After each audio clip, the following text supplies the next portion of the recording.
Hey everybody and welcome back to Let's Play Tokyo Xanadu EX Plus. So yeah, in the last part we headed through the Eclipse to take on this kind of the offspring of the creature that did the great disaster 10 years ago. And we were able to get through, and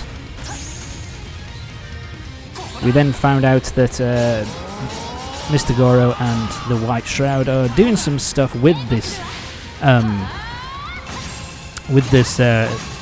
spawn, and are kind of basically the reason why all these mini little quakes are happening all over the place. But before we could deal with them, we had this Elder Greed pop up, and so now we have to deal with this prick before we can get on with finding out what on earth Mr Gorou and the other dude are fucking doing. So annoying. Yeah, this boss is, I wouldn't say it's super hard, in all honesty. This boss is just a massive pain in the arse. So it likes to go in the ground and kind of pop up, and it'll either like keep popping up and going back down continuously, which is really annoying to deal with, or he will pop up and then start spinning around, which is really hard to avoid, and then he'll kind of just flop on top of you like that. Doesn't cause a lot of damage, to be fair.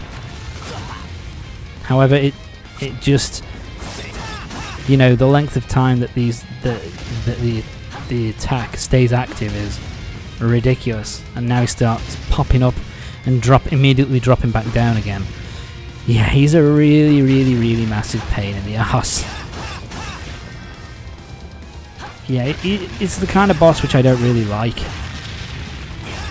You know, I like a boss where even if they cause a ridiculous amount of damage, you can at least kind of, ow, motherfucker, you can at least hit him whenever you want to hit him. Here you're kind of at the mercy of his you're at the mercy of his kind of, you know, pattern. What's he going to do? Is he going to perform the attack? Is he going to knock you on your ass? And that kind of thing. Yeah, he's just annoying. We're almost done. There we go. And he's down and out for the count. Like I say, he doesn't really hit super amazingly hard. Especially for the level that I'm at this point. But, you know, his pattern of popping below the surface and then popping back up, and the wind up on his attacks and how long they last, is really a big, massive pain in the arse to deal with. But anyway, dealt with him. Now it's back to Mr Gorou. What the fuck are you doing, kid?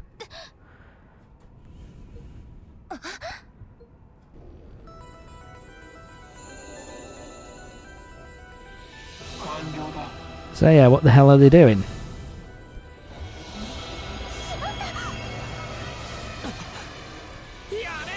Yeah, for some reason, these two have decided to wake up this motherfucker. I mean, why would you do that? By the way, I don't like this design. It's kind of a grotesque design. Do you know what it reminds me of, actually? There's one of the forms in one of the Nightmare on Elm Street movies. There's a form where Freddy's like a giant kind of caterpillar, I think it is. And it looks very similar to that. The way the face looks, as well as the body and all that. It's kind of, you know, reminds me of that a great deal. So what's going on now? Are we going to get an explanation at all at this point? Please.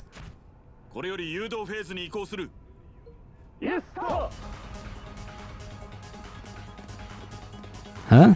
Okay. He's got his own military, apparently.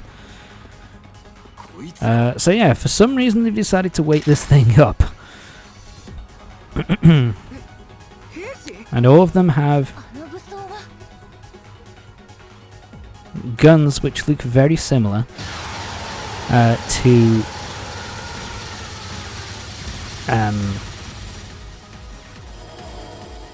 the weapons that Eclipse, you know, that the wielders use. So it's kind of weird. And now they're kind of guiding him into a portal. So it's kind of run away now. What the actual fuck is going on? My thoughts exactly, Rion.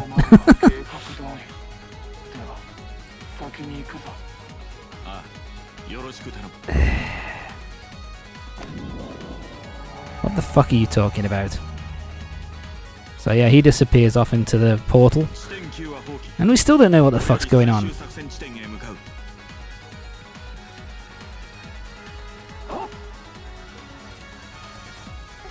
So yeah, he's apparently the leader of a group of soldiers at this point. We do get an explanation as to what the fuck is going on with Gorou in a minute, but it takes a while.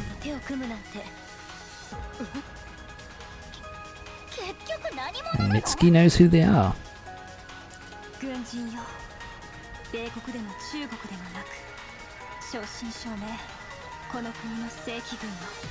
And Asuka seems to know as well.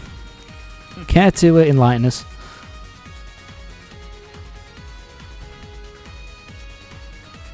You've just put out your cigarette. What the fuck are you doing, lad? You could have made that last one last a bit longer. So yeah, he's a officer in the of the Zero Battalion Aegis, part of Japan's National Defense Force. So yeah, in the end, it turns out that Mr. Gorou isn't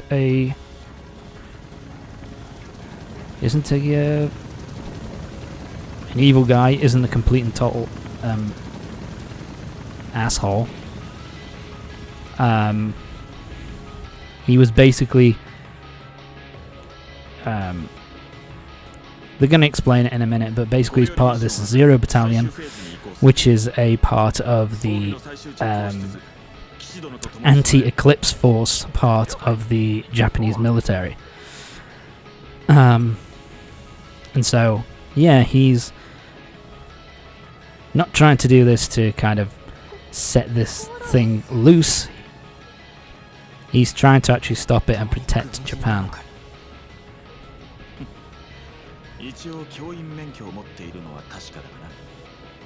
He does have his teaching credentials. He's a teacher too, you know. But yeah, basically his role as a teacher is a cover made up by the defense force. And this is where we kind of get a bit of world building, I suppose, to a certain extent. My apologies. Basically, that countries all over the world have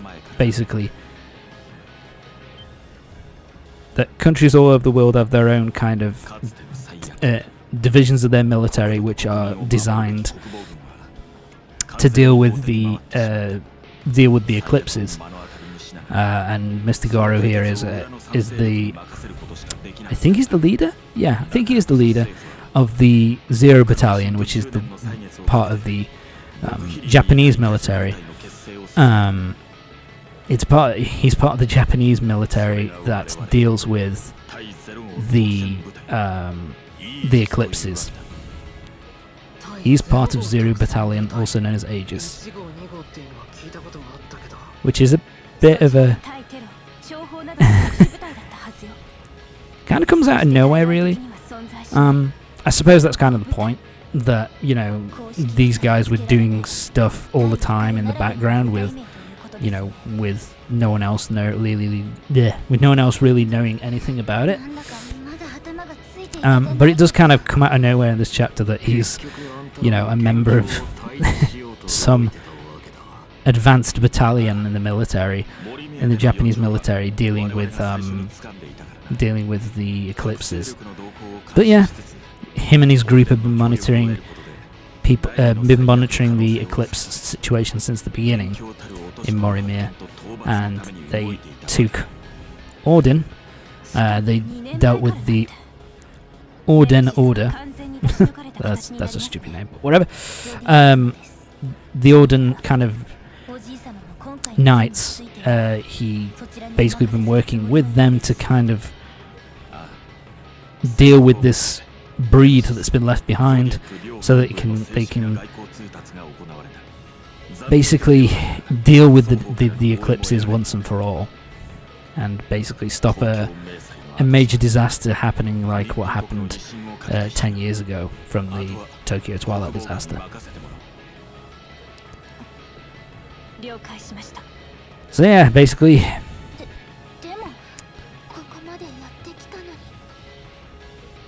yep. So at this point, the XRC has kind of been sidelined.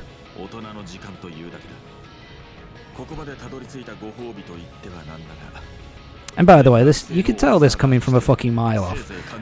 By the way, the way he's talking about, you can leave this up to the adults now. You can keep a good eye on how the adults deal with this kind of shit. You kind of just know that shit is going to go badly wrong. And it's just not going to go according to plan. Because it's, you know, a standard... It's pretty much a standard trope at this point. You know, that... You know...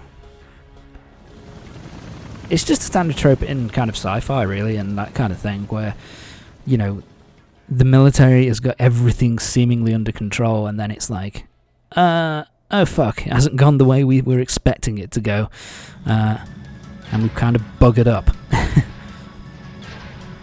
Something else to mention as well, these armoured tanks, these armoured suits that we're kind of seeing now, they are based off the design for a similar like similar robotic suits which were used in another series made by the same developer, the Trails of Gold Steel games. They had, I think they pretty much just used the same models and just, you know, put a coat of paint over them, so to speak, so that the, you know, didn't have the, so they didn't look exactly the same, but in terms of the physical proportions and actual models, they're pretty much the exact same as the ones that we see in Trails of Gold Steel. So yeah, kind of weird. So yeah, I can kind of explain what their plan is now at this point. So what their plan basically is that at this point the little baby here, he can't actually manifest in their world or do anything because its physical body hasn't matured yet. So it needs a physical form in order to make itself known in this physical plane, so that the soldiers here can attack it. So they're giving it basically a robotic shell that it can inhabit, so that they can basically murder the shit out of it. And so yeah, this is kind of a cool design. I actually really like this design. It looks it looks pretty awesome. So yeah, now it is here in the physical realm. These guys can finally get let loose and attack the fucking thing. Time to kill.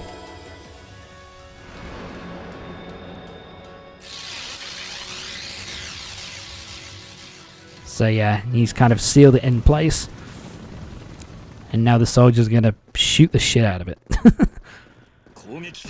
All seems to be all of it seems to be going according to plan so far.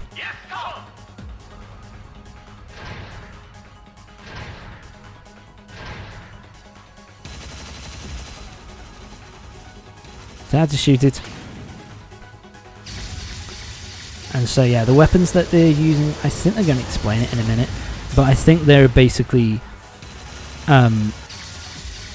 bullets and shells which are powered up with Orden kind of magic, so that it will cause damage to the breed here.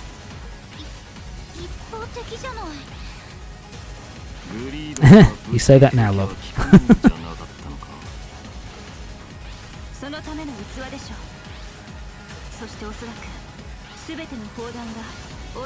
There you go, using sacred ammunition made by Orden, and that's also why they gave it a metal suit to inhabit, so that it can be attacked with basic weapons, because it now has a physical body which is damageable by ordinary weapons, even if they are using sacred ammunition. And shit. Of course it's not going to go according to plan, and yeah, it's way too fucking strong. Where have we seen it before, where the military has completely underestimated a alien or supernatural force and got their shit wrecked? Yeah, this happened in, to be honest, this happened in the old series, the classic episodes of Doctor Who a lot during the John Pertwee era, because they were always kind of based on Earth in that era, and so they would always have a unit which was like a military task force to deal with alien threats, and they would always screw up and not work out exactly how they would want it to be. So yeah, they've all failed, and now it's disappeared off into an eclipse.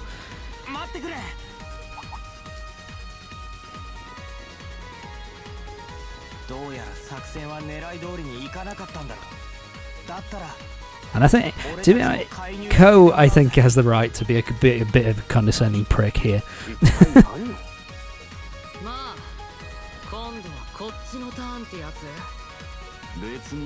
Yeah, so I kind of like that Ko is like, yeah, after all that stuff you were telling us about how how the adults were going to sort this shit out once and for all, look how badly it's fucking gone, dude.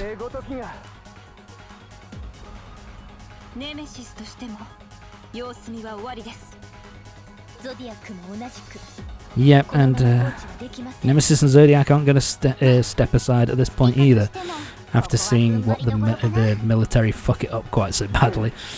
So yeah.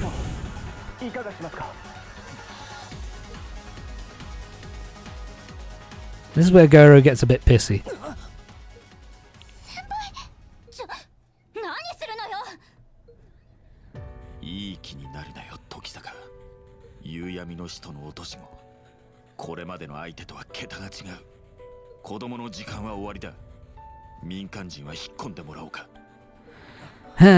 Still doesn't get it, the arrogant prick.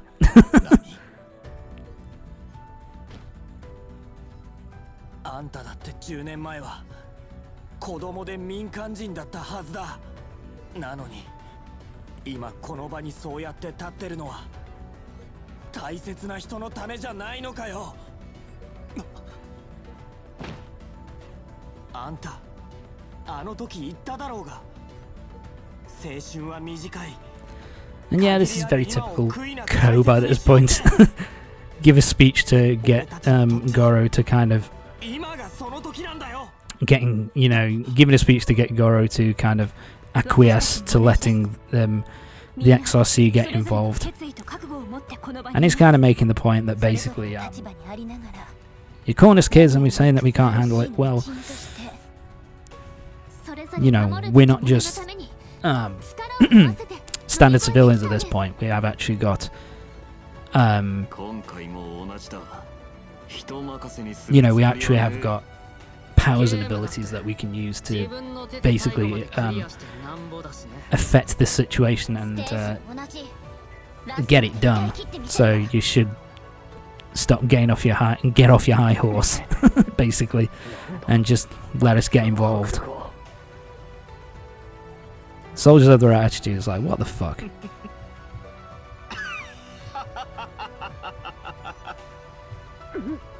So yeah, Gorou was moved, apparently.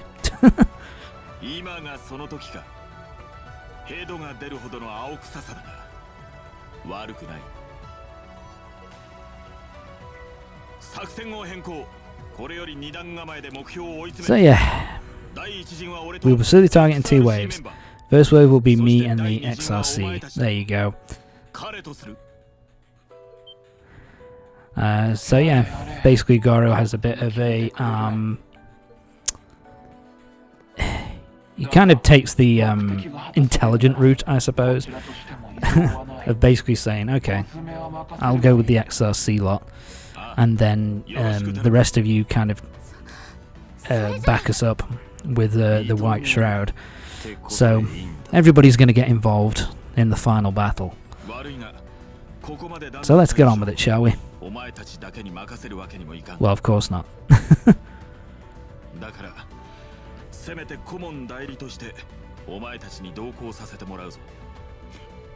Yeah, so now we actually have an advisor who can fight and do shit.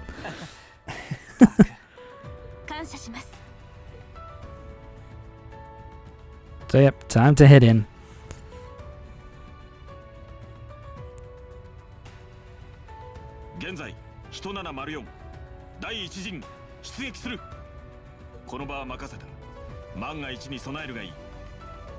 So yeah, it's time for the final eclipse of chapter 7. And we're going to take on this breed and finish it off. But that's going to be next part. Join me next time for the next part of Tokyo Xanadu EX Plus, when we're going to be heading through the eclipse to take on this breed and finish him off once and for all. So yeah, see you next time.